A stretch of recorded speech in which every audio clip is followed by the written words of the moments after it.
بسم اللہ الرحمن الرحیم۔ بابری مسجد کی پکار۔ میں بابری مسجد ہوں۔ میری تعمیر کے وقت بھی مشکلات پیش آئی۔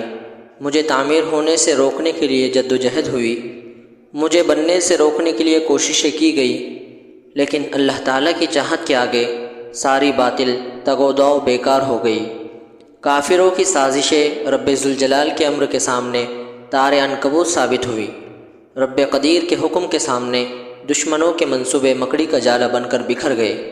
میں تعمیر ہوئی۔ تعمیر کیا تھی؟ اللہ تعالیٰ کی نظر میں نور کا مینار تھی۔ بابر کی تعمیرات میں ایک عمدہ شاہکار تھی۔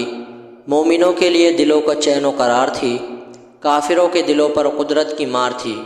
میں بڑی خوبصورت نظر آنے لگی، ایسی خوبصورت جس کے آگے ستاروں کی چمک ماند ہونے لگی، چاند کی روشنی منہ چھپانے لگی، سورج کی شعاعیں میرے قدموں کے بوسے لینے لگی، پھولوں کی سجاوٹ اپنی خوشبو نشاور کرنے ترسنے لگی، پھلوں کی رعنائی پھیکی محسوس ہونے لگی، دنیا کی تمام رنگینیاں میری خوبصورتی کے ترانے گانے لگی۔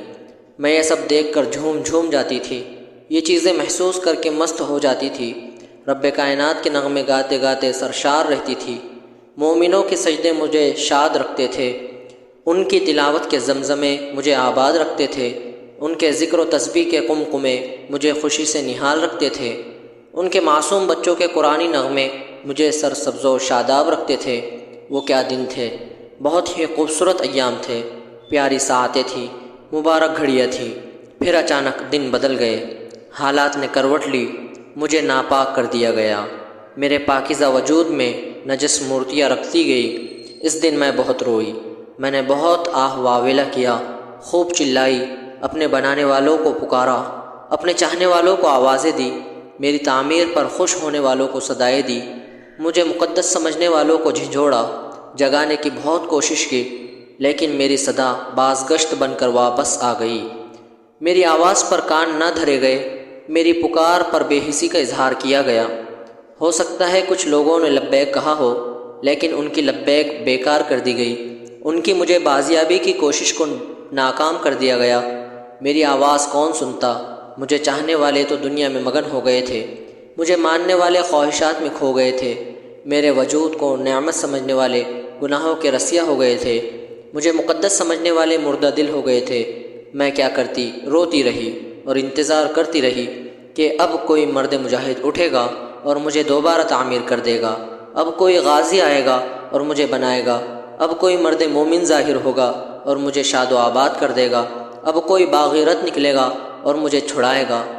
لیکن کیا کہوں کہ وہ منحوس دن بھی مجھے دیکھنا پڑا کہ میری جگہ شرک کے اڈے کا فیصلہ کر دیا گیا، میری زمین کو ناپاک بتوں کا گہوارہ بنانے کا اعلان ہو گیا، میرے پاک وجود میں غلاظت کا قلعہ بنانے کی اجازت دے دی گئی، اور پھر اس کی تعمیر بھی شروع کر دی گئی جس کا نام لینا بھی مجھے گوارا نہیں۔ اب تو میں دن رات قیامت کی منتظر رہتی ہوں، میرے پاکیزہ رب کے حضور حاضری کی متمنی رہتی ہوں، میری عظمت بتانے والے رسول شہ ابرار کی خدمت میں پہنچنے کی آرزومند رہتی ہوں، تاکہ وہاں جا کر اپنی آپ بیتی سناؤں، اپنی فریاد گوش گزار کروں، اپنا نالہ پیش کروں، اپنا دکھڑا سناؤ، عرش کے پائے سے لگ کر سسکیاں لوں، رب العالمین کے قدموں میں سر رکھ کر نوحہ کرو کہ مجھے بے چین کر دیا گیا، مجھے بے سکون کر دیا گیا، میرے مبارک سینے پر شرک کر کے مجھے تڑپایا گیا، میرے بطن کو گندہ کر کے مجھے رلایا گیا، مجھے بے آبرو کیا گیا، میری عزت کو داغدار کرنے کی کوشش کی گئی۔ رب قدیر، پوچھئے 14ویں صدی کے مسلمانوں سے کہ انہوں نے کیوں مجھے نظر انداز کر دیا تھا، پوچھئے ان کے علماء سے کیوں وہ مصلحت کی چادر تان کر سو گئے تھے، پوچھئے دانشوروں سے کیوں وہ بزدلی کا شکار ہو گئے تھے، پوچھئے آپ کے نام لیواؤں سے کیوں انہوں نے شہادت کا سبق بھلا دیا تھا، پوچھئے نبی آخر الزماں کے چاہنے والوں سے کیوں درس وفا چھوڑ گئے تھے۔